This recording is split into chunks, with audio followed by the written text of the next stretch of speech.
மாண்புமிகு எதிர்க்கட்சி தலைவர் அவர்கள். மாண்புமிகு பேரவைத் தலைவர் அதை எதிர்க்கு நான் தான் ஆரம்பத்திலே சொன்னேன். பிப்ரவரி 2024 பிப்ரவரி மாதம் டங்ஷன் சுரங்கம் அமைப்பதற்கு ஒப்பந்தம் கோரப்பட்டு 10 மாத காலமாக என்ன செஞ்சீங்க? எதுவுமே செய்யலையே. இப்ப எடுக்கிற நடவடிக்கை அப்போ எடுத்திருந்தா இதை தடுத்து நிறுத்தி இருக்கலாம் நான் சொல்றேன். அது மட்டும் இல்ல, ஒரு சட்டம் மத்திய அரசு கொண்டு வருகின்ற பொழுது மாநில உரிமை பாதிக்கப்படுகின்ற பொழுது அங்க அழுத்தம் கொடுத்தே ஆகணும். அதுக்கு தானே எம்பி போறாங்க. சும்மா நான் எழுத்தேன் நிர்வாகிக்கிறதுனா அப்புறம் ஏன் கொண்டு வரீங்க? என்ன பிரயோஜனம்? முதலமைச்சர் பேரவைத் தலைவர்களே, அரசுடைய அலட்சியத்தால் இன்றைக்கு அவன் பகுதி மக்கள் பாதிக்கப்படுறாங்க. அதைத்தான் நான் சொல்றேன். அவை முன்னவர் அவர்கள் மாண்புமிகு எதிர்க்கட்சியை கொண்டு சொல்லுகிறேன். இது மாதிரி எதிர்த்தோம். நான் என் கடிதம் எழுதினேன், அவர் எழுதினார், சுற்றுச்சூழல் எழுதினார். எதுக்கும் பணியாத காரணத்தால் தான் இந்த மன்றத்துக்கு வந்து இந்த மன்றமே இதை அந்த திட்டத்தை எதிர்க்கிறது, இந்த தீர்மானத்தை ஆதரிக்கிறதுன்னு கொண்டு வந்திருக்கோம். நீங்கள் இப்போ என்ன சொல்றீங்க?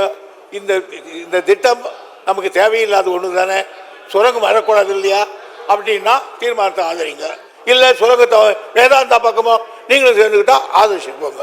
மாண்புமிகு எதிர்க்கட்சி தலைவர் அவர்கள்.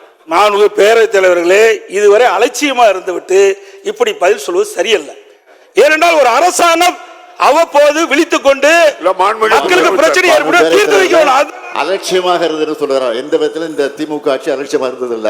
பொது மக்களுடைய பிரச்சனை பொறுத்தவரை நாங்கள் இது வரைக்கும் அலட்சியமா இருந்தது கிடையாது. அலட்சியமா இருந்தங்கிற அவை குறிப்பிலிருந்து நீக்கிறேன். அலட்சியம் வேண்டாம். நான்கு பேரவைத் தலைவர்களே, நீங்க அந்த ஆசனம் அலட்சியம் என்பது அலட்சியம் என்பது அது அன்பார்க்க. அதாவது எதுக்கு பேசுறீங்க? எதுக்கு தீர்மானங்களை பேச விட்டுட்டு எதிர்கட்சி என்ற முறையில் பிரதான எதிர்கட்சி என்ற முறையில் அரசு சரியான முறையில் நடவடிக்கை எடுத்திருந்தா ஆரம்ப காலகட்டத்தில் தடுத்திருக்கலாம் சொல்றேன். அதுதான் இத்தனை வரைக்கும் பேசிட்டு இருக்கிறேன். வேற என்னதான் நாங்க சொல்றோம்? அது மட்டும் இல்ல, இதுல சில முக்கியம். முதலமைச்சர் இப்ப கடிதம் எழுதியிருக்கிறார்.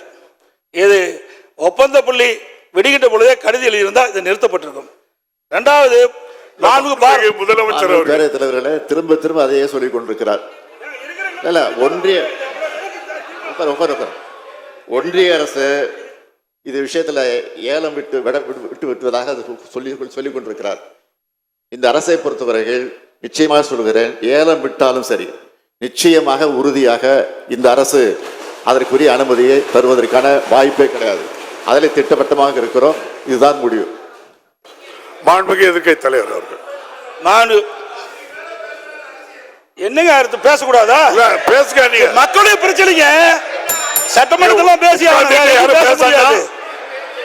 தயவுசெய்து அமைதியா இருங்க, உட்கார்ந்துட்டு பேசணும். நீங்க மாண்புமிகு பேரவைத் தலைவர்களே, நான் அவையுடைய கவனத்திற்கு கொண்டு வருவது, இதையெல்லாம் முன்கூட்டியே நடவடிக்கை மேற்கொண்டிருந்தால் இவ்வளவு பிரச்சனை வந்திருக்காது. மக்கள் போராடி இருக்க மாட்டாங்க. அதைத்தான் அரசுடைய கவனத்துக்கு கொண்டு வர்றாங்க. அது மட்டும் இல்ல, மாண்புமிகு அவை முன்னவர் மாண்புமிகு எதிர்க்கட்சி தலைவருக்கு உறக்கமா பேசுறாரு. நானும் பேசிடுவேன். ஏற்கனவே இந்த திட்டத்தை எல்லாம் நாங்கள் முயற்சி எடுத்து மத்திய சர்க்காருக்கு தெரிவித்து அவர்கள் ஆன காரணத்தால் தான் இந்த தீர்மானத்தை கொண்டு வந்திருக்கிறோம். ஒண்ணு ஜாதிக்கு படியல இப்படிதான் பேசி ஆகணும். வேற எப்படி பேச முடியும்?